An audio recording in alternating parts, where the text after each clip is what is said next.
जो शब्द क्रिया विशेषण या अन्य क्रिया विशेषण के अर्थ को सुधारते हैं या उसकी विशेषता प्रकट करते हैं, उनके बारे में अतिरिक्त जानकारी देते हैं, उन्हें क्रिया विशेषण कहते हैं। जैसे विशेषण किसी संज्ञा या स्वरनाम की विशेषता बताते हैं, वैसे ही क्रिया विशेषण शब्द क्रिया विशेषण के अर्थ की विशेषता बताते हैं। जैसे लता अच्छा गाती है, इसमें जो अच्छा शब्द है वह क्रिया विशेषण है।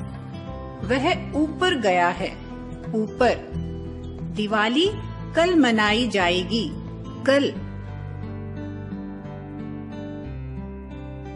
यहाँ क्रिया विशेषण के 4 प्रकार हैं। एक है रीतिवाचक क्रिया विशेषण, दूसरा है कालवाचक क्रिया विशेषण, तीसरा स्थानवाचक क्रिया विशेषण और चौथा परिमाणवाचक क्रिया विशेषण।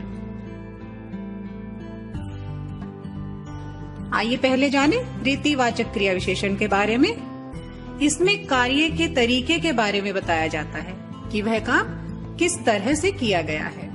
उदाहरण देखें, वे ध्यान पूर्वक सुन रहे थे। इसमें ध्यान पूर्वक जो शब्द है वो रीतिवाचक क्रिया विशेषण है। इनमें कुछ और शब्दों का भी प्रयोग किया जाता है वाक्यों में, जैसे धीरे धीरे, तेज, जैसे, अचानक, वैसे आदि। रीतिवाचक क्रिया विशेषण 9 प्रकार के होते हैं। आइए जाने। नंबर 1, विधिवाचक।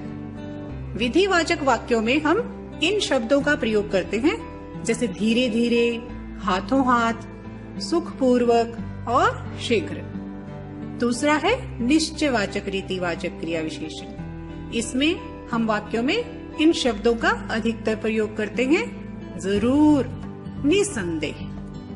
तीसरा है अनिश्चयवाचक। इन वाक्यों में हम इन शब्दों का प्रयोग करते हैं, जैसे अक्सर, कदाचित, शायद, संभवतः। चौथा है हेतुवाचक। इन वाक्यों में हम इन शब्दों का प्रयोग करते हैं, अतएव, इसलिए, किस लिए। पांचवा है निरोधवाचक।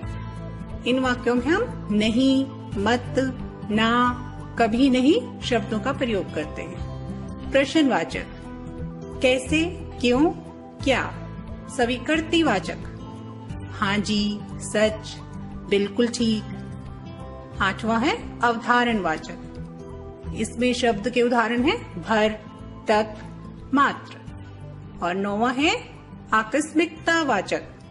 अचानक, एकाएक, अकस्मात, सहसा, ये इसके उदाहरण हैं। दूसरा है कालवाचक क्रिया विशेषण।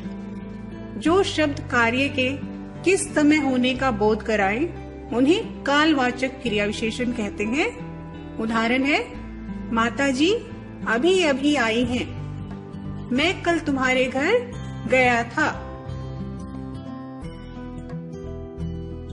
कालवाचक क्रिया विशेषण 3 प्रकार के होते हैं। नंबर 1, काल बिंदुवाचक। इन वाक्यों में हम इन शब्दों का अधिकतर प्रयोग करते हैं, जैसे आज, कल, परसों, अब, तक।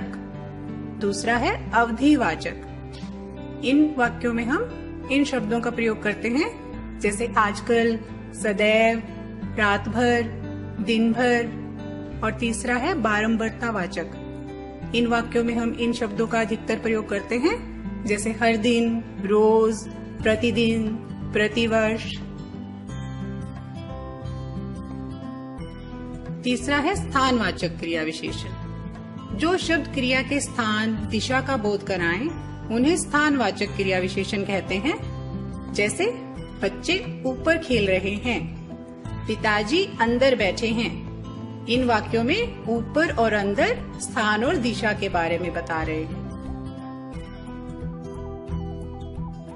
स्थानवाचक क्रिया विशेषण 2 प्रकार के होते हैं, जैसे स्थितिवाचक।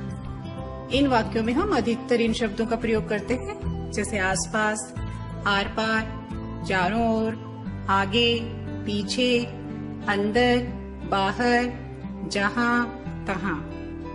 और दूसरा है दिशावाचक। इन वाक्यों में हम इन शब्दों का आमतौर पर प्रयोग करते हैं। आमने सामने, ऊपर, नीचे, दाएं बाएं, इधर उधर। चौथा है परिमाणवाचक क्रिया विशेषण। जो शब्द क्रिया की मात्रा के बारे में बोध कराएं, उन्हें परिमाणवाचक क्रिया विशेषण कहते हैं। जैसे अब मैं बिल्कुल थक गया हूँ, उतना खाना चाहिए जितना पच सके। इन वाक्यों में बिल्कुल, उतना, जितना ये शब्द परिमाणवाचक क्रिया विशेषण है। ये 5 प्रकार के होते हैं। एक है अधिकतावाचक। इसके उदाहरण है खूब, अत्यंत, अधिक। दूसरा है न्यूनतावाचक। इनके उदाहरण है कम, थोड़ा। तीसरा है पर्याप्तवाचक और इसके उदाहरण है पर्याप्त या काफी। चौथा है तुलनावाचक। इनमें वाक्यों के जो शब्दों का प्रयोग करते हैं वो है कितना, जितना। पांचवा है श्रेणीवाचक।